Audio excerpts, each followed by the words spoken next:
kita yang dilaporin. Bang, mau laporannya bang?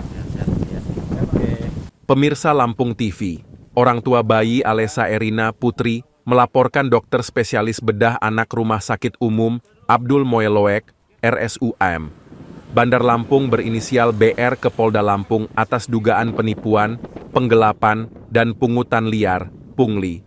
Senin 25 Agustus 2025, pasangan Sandi Saputra, 27 tahun, dan Nida Usofi, 23 tahun, warga Kelurahan Waiurang, Kecamatan Kalianda, Lampung Selatan, mendatangi Polda Lampung didampingi kuasa hukum untuk melaporkan dugaan penipuan, penggelapan, dan pungutan liar oleh oknum dokter RSUM. Sandi Saputra meminta aparat penegak hukum, khususnya Polda Lampung segera menindaklanjuti laporan supaya tidak ada korban lain. Bayi Alessa Erina Putri, anak pasangan Sandi Saputra dan Nida Usofi, meninggal dunia pada 19 Agustus 2025 setelah menjalani operasi penyakit hisprung. Keluarga mengaku kecewa karena pelayanan rumah sakit dinilai lamban dan tidak maksimal. Bayi tersebut sebelumnya dirawat sejak Juli. Dokter kemudian menyarankan operasi, namun sebelum tindakan dilakukan, keluarga diminta menebus alat medis dengan harga 8 juta rupiah. Uang itu ditransfer ke rekening pribadi oknum dokter spesialis anak berinisial BR.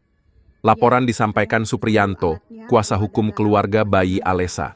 Ia menegaskan pihak keluarga tidak dapat menerima buruknya pelayanan Rumah Sakit Umum Abdul Moeloek yang mengakibatkan bayi Alessa meninggal dunia pada 19 Agustus lalu. Supriyanto mengungkap adanya dugaan transaksi jual beli alat medis antara keluarga korban dengan salah satu dokter Rumah Sakit Umum Abdul Moeloek. Menurut pengakuan keluarga, mereka diminta mentransfer uang 8 juta rupiah ke rekening pribadi dokter tersebut dengan alasan untuk membeli alat operasi yang tidak ditanggung BPJS. Padahal, menurut aturan, alat medis itu seharusnya dapat diklaim melalui BPJS.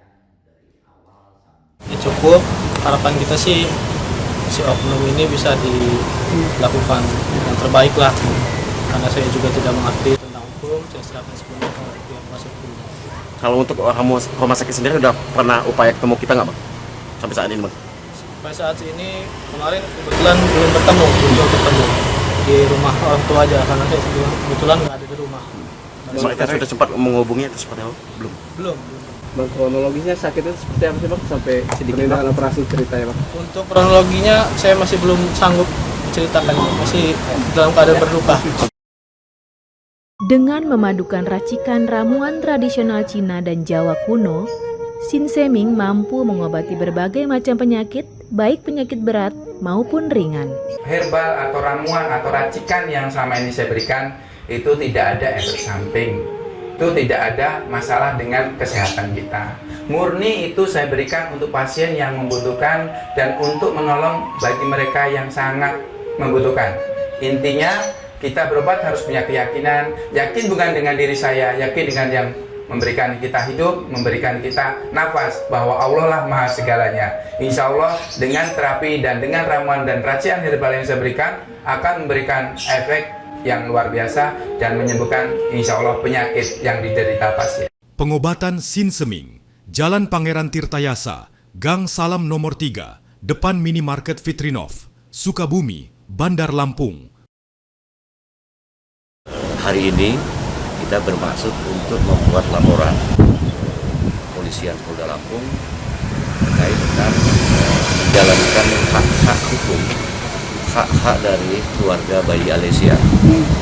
Pertama, tentu kita melihat dalam peristiwa yang sudah mungkin teman-teman monitor juga, kita menduga ada tindak pidana penipuan dan penggelapan sesuai pasal 372 dan kemudian 363 KUHP.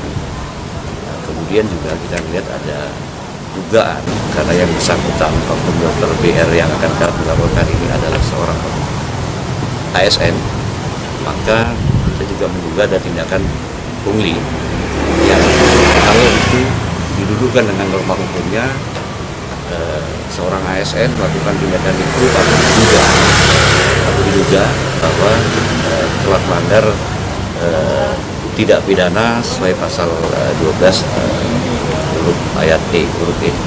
Intinya ini juga kita akan melaporkan ke kriminal khusus terkait dengan dugaan tidak pidana korupsinya. Ari Irawan melaporkan dari Bandar Lampung.